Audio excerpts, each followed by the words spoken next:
Bonjour à toutes et à tous, c'est Kana et aujourd'hui, enfin, après qu'on m'ait demandé ça absolument à chaque fois que je vous demandais sur Insta quel genre de vidéo vous voudriez voir sur cette chaîne, je vais enfin commencer une série de storytime sur mon année d'échange aux États-Unis. C'est pas trop tôt, ça fait je sais pas combien de temps que vous marcelez avec ça, mais j'ai compris, je vais enfin commencer. En fait, je pense que je voulais pas les faire parce que pour moi, les storytime ça avait un peu une connotation genre fais refaire à ta fait et j'avais pas trop envie de tomber dans ça, mais au final, je me suis dit que j'avais des trucs à raconter et que j'avais pas envie d'appeler ça autrement que storytime parce que c'est ce que c'est, puisqu'on va se poser et je vais vous raconter tout simplement ce que j'ai vécu. Et pour débuter une série de storytime sur mon année d'échange, quoi de mieux que de commencer par mon arrivée en Pennsylvanie qui était l'état dans lequel j'étais et surtout dans ma famille d'accueil. Je vais donc tout vous raconter en détail sur mon arrivée en Pennsylvanie et mes premières interactions avec les gens, donc la famille avec laquelle j'ai vécu pendant un an. La semaine prochaine, je vous raconterai tout sur la première semaine et plus particulièrement mon premier jour au lycée, mais si vous avez des autres idées de storytime, n'hésitez pas à me les dire en commentaire ou bien sur Instagram qui apparaît juste ici et que de toute manière il sera dans la description de la vidéo. Parce que pour l'instant je vais que faire celle-ci et mon premier jour au lycée, mais si vous avez d'autres choses que vous aimeriez savoir, je sais pas trop,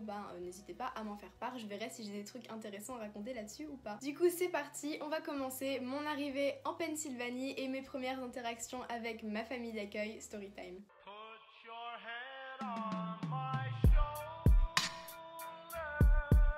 Alors déjà, je me souviens bien du matin où je me suis réveillée donc dans mon hôtel parce que avant d'arriver dans ta famille d'accueil, t'as le welcome camp et d'ailleurs le welcome camp c'était très bien et tout ça, donc vraiment j'ai kiffé ça. En fait c'est 3 jours que tu passes à New York avec d'autres étudiants d'échange où t'es un peu formé pour préparer ton année d'échange en fait. Et d'ailleurs ce serait un bon sujet de storytime, peut-être dites-moi en commentaire si vous voulez que je fasse une storytime là-dessus parce qu'en plus j'ai des trucs à dire et tout, il s'en est passé des choses pendant ces 3 jours là mine de rien, du coup voilà, dites-moi en commentaire si vous voulez une storytime sur le welcome camp de New York. Toujours est-il que je me suis réveillée le matin dans mon hôtel et en fait mes deux colocs, parce que j'étais avec deux filles, deux italiennes dans ma chambre d'hôtel, elles étaient déjà parties parce que moi j'avais eu de la chance. Mon avion était à 11h mais il y avait l'avion de pas mal de gens qui étaient à 6h, 3h, 5h du matin. Moi j'étais dans l'avant-dernier groupe à partir de l'hôtel. Donc je me réveille, la boule au ventre, je me souviens j'étais pas bien, j'étais en sueur et tout parce que vraiment en fait le stress de rencontrer sa famille d'accueil est énorme parce qu'on sait pas trop à quoi s'attendre. On les a vus auparavant mais on les a jamais rencontrés et c'est totalement normal d'être stressée par rapport à ça. Moi-même j'étais là,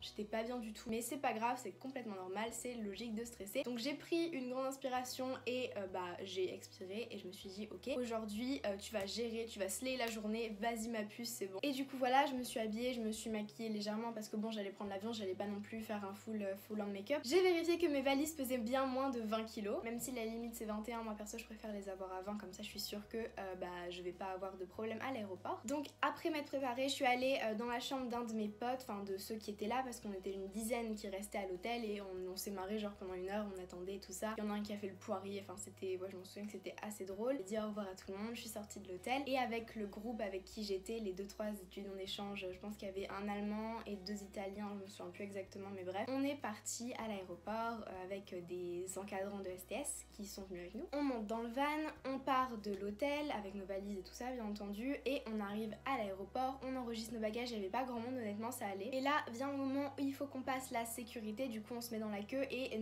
les membres de STS doivent partir parce qu'ils peuvent pas venir avec nous pour passer la sécurité. Du coup en fait ça y était entre guillemets, on était sans adultes, ça y est on se retrouvait entre nous, entre étudiants d'échange, sur le point de partir dans nos états, sauf que personne n'allait en Pennsylvanie. C'est-à-dire que moi j'ai de la chance parce que dans mon welcome camp non seulement j'étais la seule française mais en plus j'étais la seule qui allait dans l'état où j'allais, donc vraiment franchement parfait. Voilà, on passe la sécurité et là on regarde où sont nos portes, donc nos portes d'embarquement. Et là encore une fois j'ai de la chance, je remarque qu'en fait tous mes potes vont là-bas, enfin tous mes potes, tous les autres vont là-bas et moi je vais par là.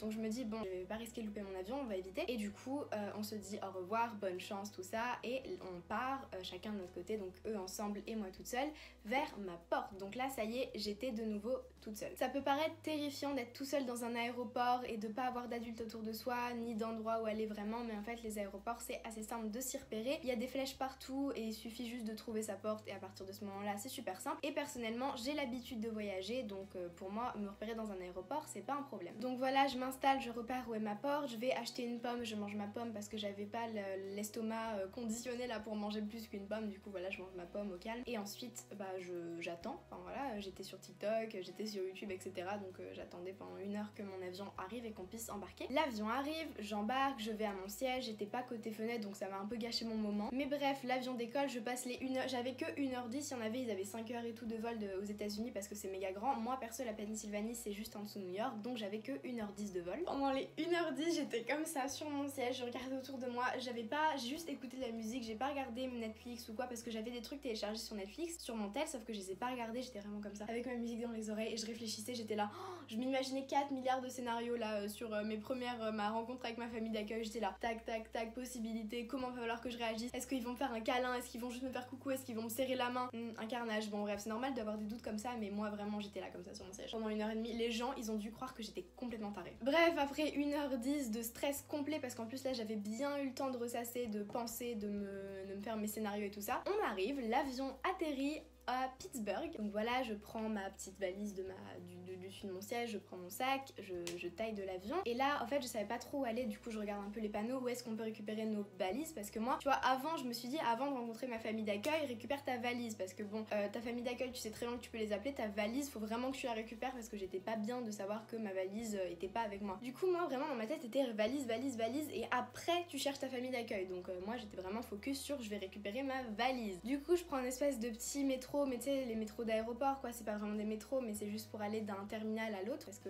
mes valises sont allées dans un autre terminal. Du coup, bah je suis des messieurs qui étaient dans mon avion et qui disaient qu'ils avaient des bagages à récupérer, donc voilà, je les suis un petit peu en mode bon, de toute façon, ils vont me mener là où je dois aller, et je regarde les panneaux et c'était à peu près cohérent. Du coup, bon, j'y vais. Et là, j'arrive en haut d'un escalator et je vois que en bas, c'est là qu'on récupère les bagages. Du coup, moi, je me dis, oh, trop bien, c'est bon, j'ai trouvé là où je vais récupérer mes bagages. Et là, en fait, enfin, je sais pas si vous savez, mais mon prénom c'est Kana, enfin voilà, Kana JP, vous l'avez vu au nom de la chaîne. En fait, c'est compliqué de savoir si on appelle mon prénom quand j'entends Kana qui est crié. Enfin, je sais pas si vous voyez quand vous avez l'impression qu'on vous appelle, mais en fait, c'est pas vous du tout. Du coup, moi, je commençais à entendre des Kana, mais je calcule pas, je me dis que j'ai pas bien entendu et tout parce que personne me connaît. Et là, j'arrive au pied de l'escalator et j'entends encore Kana. Et du coup, là, en fait, je me retourne parce que j'avais de la musique, j'avais mes écouteurs. Et là, je vois une famille donc qui crie mon nom et j'étais là, oh, jure, c'est eux. Et là, je les vois et enfin, en fait, mon cerveau a pas eu le temps de calculer trop. Je vais vers eux et je vois donc Bethany, Tonia, Keegan et ma coordinatrice locale qui est Molly. Et là, bah, premier truc, j'arrive, je vois Bethany, je lui fais un câlin, je vois Tonia, je lui fais un câlin, je vois Keegan, c'était un peu gelou,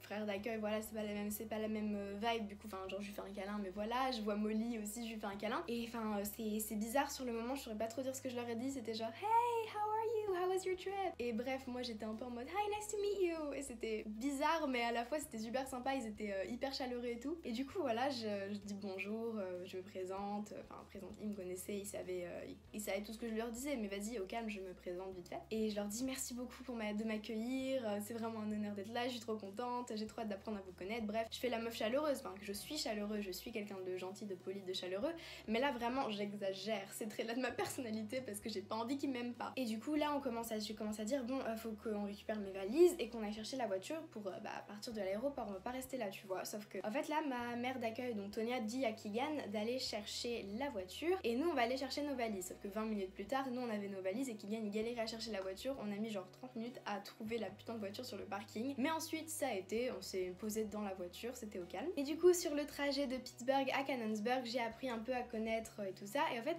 je connaissais un peu Bethany et Tonia parce qu'avec Bethany on s'était parlé par message machin. Mais ce qui m'a le plus surpris c'était mon frère d'accueil, donc Keegan. En fait c'était un crack en histoire et tout, du coup on a grave bien parlé parce que j'adore les gens cultivés qui ont de la conversation sur un sujet en particulier. Enfin surtout les sujets c'est cool aussi, mais là vraiment c'était l'histoire. Et je lui dis je viens de Cambrai et on commence à parler histoire, la bataille de Cambrai, genre on commence à raconter, à se parler, vraiment histoire, culture générale et tout ça, chansons préférées. Ils mettent du Green Day dans la voiture parce qu'ils savaient que j'aimais bien Green Day, moi j'étais aux anges, j'étais là où je m'ambiance et je regardais là, j'étais là par la fenêtre vraiment comme une tarée, j'étais là, je regardais. Les paysages de Pennsylvanie, ils ont pas, en vrai ils sont beaux tu vois, mais ils ont pas un truc de spécial, mais moi j'étais là absorbée par la vue vraiment. Mon premier jour dans le lieu dans lequel je vis pendant un an, c'est impressionnant, tu regardes tout, t'as envie de tout voir. Du coup j'étais là, je regardais par la fenêtre, je leur parlais, machin, c'était sympa. Au bout d'environ 45 minutes de route, donc voilà, moi je savais pas, en fait il y a eu un peu d'embouteillage du coup au bout de 45 minutes de route parce que d'habitude on est à 30 minutes de Pittsburgh. On arrive devant notre maison maison, donc on descend, on décharge mes valises, on les monte dans ma chambre, ils me montrent ma chambre. Ils me font visiter la maison, je vois qu'ils ont un trampoline, je suis aux anges parce que moi le trampoline c'est vraiment toute ma vie. J'adore le trampoline, sauf que je l'ai cassé au bout de 2-3 mois parce qu'il était très fragile et que moi je saute très fort sur un trampoline. Mais bon bref, j'étais trop contente parce qu'ils avaient un trampoline. J'ai rencontré leurs chiens, bon par contre les chiens je les détestais vraiment, c'était j'ai jamais haï un animal autant que j'ai haï les chiens de ma famille d'accueil, vraiment des rats, je les déteste. J'ai rencontré le chat Feda que j'adore, qui est trop mignonne mais qui est pas super tactile, donc c'est pas comme mon chat. Mais voilà, j'ai rencontré les animaux domestiques, c'était cool. Et ensuite, premier truc que j'ai mangé, je m'en souviens, il m'avait fait des hamburgers et des hot dogs, il avait fait rien à côté, juste un hamburger, un hot dog. Et moi j'étais là, merci, vraiment américain, full en américain dès le début. Ensuite on a repris la voiture parce qu'il voulait absolument me présenter à ma grand-mère d'accueil, donc on est allé chez elle et je l'ai rencontrée pour la première fois. D'ailleurs cette femme elle est trop gentille, elle est si mignonne, c'est vraiment, je l'aime vraiment, elle me manque d'ailleurs de ouf, mais voilà je la kiffe, elle est trop cool. Ensuite on est allé dans un marchand de glace qui s'appelle Ceres Candies. En fait ça vend des glaces, des bonbons et tout ça, c'est le genre le gros truc de chocolat, de bonbons et de glace de la région, et c'est à Canonsburg. Du coup on y est allé et en fait la queue pour manger des glaces était beaucoup trop longue, du coup on a décidé de prendre des bonbons. Bref, du coup on a pris des bonbons et on les a mangés dans la voiture. Là on rentre à la maison et j'ai un peu plus le temps de me poser, genre de m'asseoir sur mon lit dans ma nouvelle chambre et d'être en mode je suis vraiment là, ouais. Et tu te dis, bah ça y est, ça c'est l'environnement dans lequel je vais vivre pendant un an, et t'es chou que t'es là, ouais, ça y est, vraiment je suis là quoi. C'est seulement quand tu défais tes valises que tu réalises l'ampleur du bordel. T'es là pendant un an et c'est le choc émotionnel est un peu grand, mais vas-y au calme. Du coup voilà, je me pose un peu dans ma chambre, je défais mes valises et tout ça, je souffle un petit peu. Et ensuite je me mets en pyjama et là il y a deux potes de Bethany qui décident de passer à la maison alors que j'étais en pyjama, mais bon bref on a parlé et tout ça, ils m'ont dit un peu, enfin le lycée, ils m'ont parlé lycée, ils m'ont parlé club, etc. Ils ont dit ce que j'aimerais sûrement pas et tout ça. Du coup c'était assez cool, j'ai pu faire connaissance avec des gens et ça on va pas dire non quand on arrive dans un pays où on connaît son père. Ensuite le lendemain je me réveille, je me prépare parce qu'on sait jamais ce qu'on va faire, du coup j'étais en mode bon je me prépare comme ça, on est sûr que je suis un flic au cas où je rencontre des gens parce qu'on va pas revivre l'expérience du j'étais en pyjama la veille quand j'ai rencontré mes deux premiers potes. Du coup bon j'étais un flic et là on me dit alors les canonettes, donc les canonettes c'est les cheerleaders mais c'est pas vraiment les cheerleaders, c'est à dire que en fait la seule différence entre canonettes et cheerleaders c'est qu'elles sont pas au même endroit pendant un match de foot. Du coup je les rencontre, elles sont toutes trop belles, elles sont toutes trop gentilles, j'étais là waouh c'est pas comme dans les films en fait, vous êtes sympa et tout. Bon bref voilà, genre je fais connaissance et ensuite Tony elle me dit bah ce soir tu peux pas aller avec les canonettes parce qu'elles ont match, mais du coup tu vas quand même venir voir le match. Et du coup bah on est allé le soir voir mon premier match de football américain avec mon lycée qui jouait. Du coup c'est cool, ils ont perdu mais en même temps mon lycée il part très souvent quand il s'agit de foot. Et là il me restait seulement quelques jours avant la rentrée. Du coup ce qu'on a fait c'est qu'on est allé choisir mes classes, donc en fait on est allé dans mon lycée, donc j'ai pu visiter mon lycée et normalement vous ferez la même si vous allez être étudiant d'échange. Vous allez pouvoir visiter votre lycée avant d'y entrer, donc ça c'est un gros avantage parce que vous allez voir à peu près où se passe ça et puis pouvoir vous repérer le premier jour. Mais vous inquiétez pas, même si vous vous perdez le premier jour ils vont pas vous engueuler, vous êtes un étudiant d'échange, ils sont parfaitement conscients que c'est galère. Je suis arrivée devant Canon Mac la première fois, j'ai regardé le bâtiment, j'ai fait mais attends ça c'est mon lycée ça. J'étais choquée, pour moi c'était pas un lycée, ça c'était une université avec une université à l'intérieur, vraiment c'était immense, au moins 4 fois mon lycée en France, j'étais choquée. Bref on y rentre, j'étais en mode toujours autant chouque, bon bref voilà. On est allé voir la conseillère d'orientation, on a choisi mes classes et tout ça, c'est possible de changer d'ailleurs en cours d'année, enfin en début d'année, du coup quand tu commences à découvrir tes classes c'est possible d'en changer. J'ai choisi mes classes etc avec la conseillère d'orientation, super sympa. Et ensuite un jour avant de rentrer, enfin que ce soit la rentrée, back to school etc, Bethany m'a emmenée à une fête de fin d'été avec plusieurs de ses potes, donc ça c'était vachement cool. Ils avaient fait un diaporama de l'été, bon j'étais pas dedans mais ça m'a permis de rencontrer tous les potes de Bethany, c'était trop sympa. J'ai rencontré Ben qui était le président du club de français, j'en ai rencontré plein et c'est toujours mes potes maintenant. Et c'était super sympa parce que en vrai pendant les premiers jours t'as vraiment l'impression de vivre dans un film, t'as tout, tu découvres la culture américaine et puis les gens aussi te découvrent, t'es super intéressant, tout le monde vient vers toi, tout le monde te pose plein de questions sur la France, tout le monde te demande de leur apprendre des mots en français. Moi je leur avais appris fils de pute, je pense que ouais ils te demandent de leur apprendre des insultes surtout pour pouvoir insulter les gens en secret. Bon bref, je pense qu'on ferait la même en vrai. Mais je pense que j'ai une vidéo de tous mes potes qui crient fils de pute, je dois la voir quelque part, je pense que je vais vous la retrouver. Fils de pute. Du coup voilà, cette première semaine chez moi en Pennsylvanie, je l'ai un peu passée à découvrir la maison, voir comment s'organiser pour les tâches ménagères, pour que je fasse ma lessive. Je les faisais toute seule mes lessives, qu'on soit clair, normalement votre famille d'accueil va pas faire vos lessives. Mon stockage iPhone s'est saturé, du coup je sais même pas si le plan là est pareil que celui d'avant, mais bref, vas-y, on va continuer. Je disais, c'est pas votre famille d'accueil qui va faire vos machines. Mais du coup, voilà, ça m'a un peu servi à m'adapter, à m'imprégner de l'environnement et à comprendre un peu ce qui se passait autour de moi avant d'arriver au lycée. Et bien sûr, je vous parlerai de mon premier jour et aussi de ma première semaine au lycée, mais ça, ce sera pour la story time de la semaine prochaine. Donc n'hésitez pas à vous abonner pour voir d'autres vidéos comme ça et surtout du coup celle de la semaine prochaine. Et dans 2 semaines, je crois, je répondrai aux questions que vous m'avez posées sur Instagram, encore une fois sur mes relations avec les autres quand j'étais aux États-Unis. Encore une fois, si vous avez d'autres idées de story time, n'hésitez pas à me les demander en commentaire. Je verrai si j'ai assez de matière à faire une story time un peu cool. Suivez-moi sur Instagram, il apparaît juste là et encore une fois, il est dans la description. C'est vraiment là où je communique le plus avec vous. C'est là que je vous demande votre avis et je poste aussi des conseils pour les étudiants d'échange, pour le développement personnel, pour les gens qui voyagent et je poste plein de trucs, des IGTV et tout ça, donc c'est plutôt cool. Allez-y, suivez-moi. Je vous laisse avec la citation du jour. Il n'est jamais trop tard pour devenir ce que tu aurais pu être.